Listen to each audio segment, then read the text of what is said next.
So recall from the last video that we have this central dogma that says that DNA will code for RNA, which is the blueprint for making proteins. In the last video, we talked about transcription, which makes RNA from a DNA template. This video, we're going to talk about translation, which is turning RNA into protein. All right, so this video is all about translation. This first process of turning DNA into RNA, this happened inside of the nucleus of the cell. However, translation happens in the cytoplasm because translation has to occur at ribosomes. Remember from when we were talking about parts of the cell, ribosomes are the site of protein synthesis. And in translation, we are synthesizing protein. So this all happens at the ribosomes. Before we get started walking through the process of translation, we have to take a look at this chart. This shows us the genetic code. So for the genetic code, we need to look at a few things. RNA is our blueprint for making protein. And for every 3 bases of RNA, this is called a codon. And codons are going to code for amino acids. And remember, amino acids are the building blocks of proteins. So when we're thinking about translation, our first codon during translation is always what we call the start codon. And there's only one start codon. It is the sequence AUG. The way you use this chart is first you find the first letter in these rows. All right, so we're starting with A, so we're going to go to the A row. Next, the second letter is up here at the top, UCAG, but our second letter is U, so we're going to go to the U column. So we're down to here, AU. And the third letter down over here is our third letter is G. So we're going to go down to the G and we find AUG. It can either code for methionine, met, or start. Okay, so AUG is our only start codon. Now there are many different codons, as you can see. There's several possible combinations if we have 3 different nucleotides. But there's something interesting is that this genetic code is redundant. There's redundancy, which means there's multiple codons, multiple possible codons for one amino acid. Let me give you an example. Let's look over here at proline. Proline can be coded by codon CCU, CCC, CCA, or CCG. All 4 of these could code for proline. So this is what we call redundancy in the genetic code. In addition to redundancy, the genetic code is also universal, which means all life, all living things use this same genetic code. Whether it be a plant, animal, human, bacteria, we all use this same code. Lastly, the last thing we need to look at are what's called the stop codons. And there are 3 stop codons, as you can see here. UAA, UAG, or UGA. Whenever we're in translation, we're using RNA to turn it into proteins. When we hit any one of these 3, that's where translation will stop. So translation stops when we hit one of these stop codons. I'm now going to show you how to take a transcript, okay, how to take an RNA sequence and convert it into an amino acid sequence, all right? So I'm going to just make up a random RNA sequence here.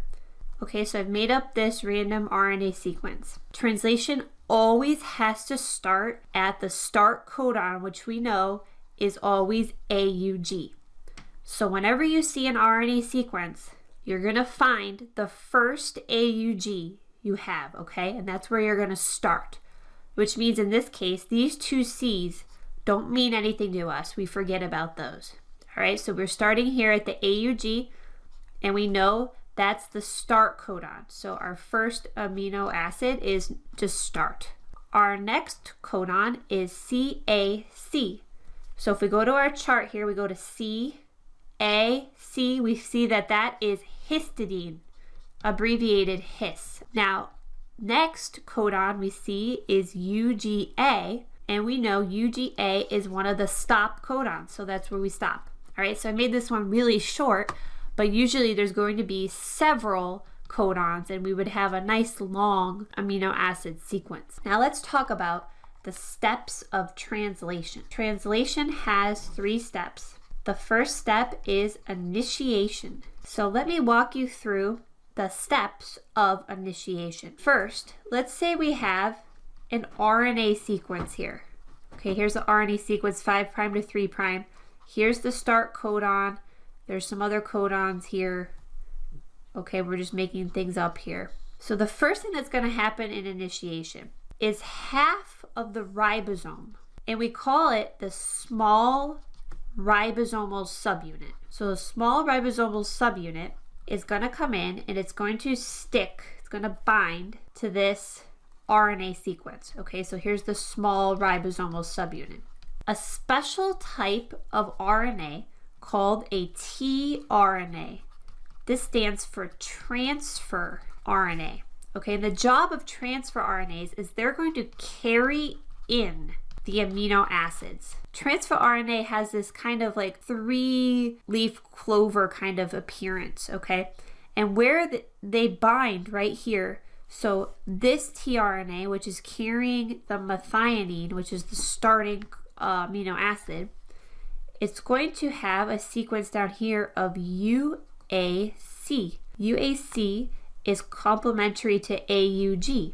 So this first transfer RNA will bind here at the start codon, and it'll bring in the methionine with it. Once this happens, the rest of the ribosome, okay, the larger ribosomal subunit, will come in and bind. So now you have almost like a sandwich where there's the large ribosomal subunit, the small ribosomal subunit, and the mRNA will kind of sandwich in between it.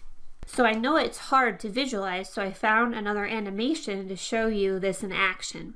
All right, so first of all, like I said, small ribosomal subunit is going to come in, it's going to bind to this messenger RNA strand.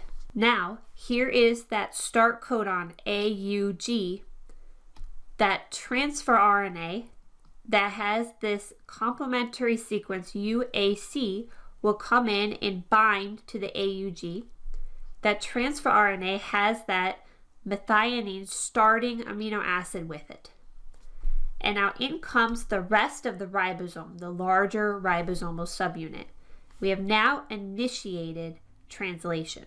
Now let's talk about the second step of translation. It's called elongation. During elongation, the messenger RNA that was sandwiched here in between the ribosome is going to shift. So we're going to have a shift of the messenger RNA through the ribosome. And let's go back to the animation and visualize this happening. We have here a few sites, a few binding sites where transfer RNAs can come in.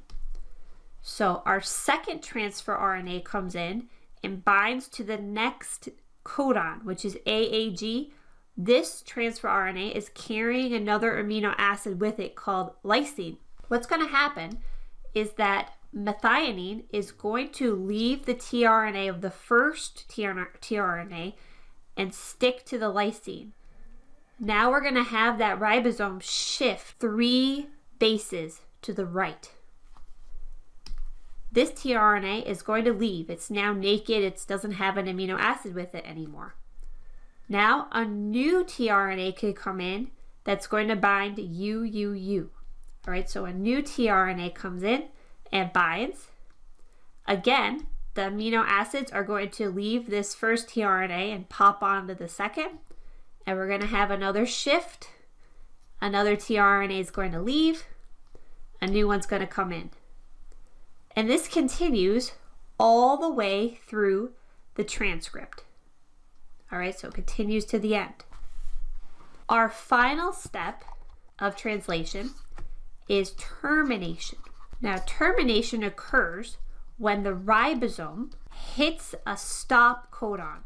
That's where it knows to terminate and finish its duty, okay?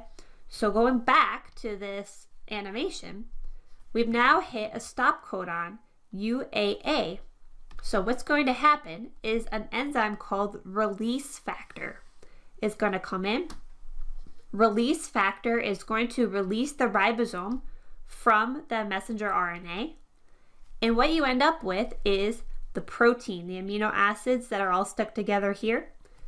The messenger RNA is still intact. It's still perfectly fine. So it can be used again, and the process can happen again all over from the beginning.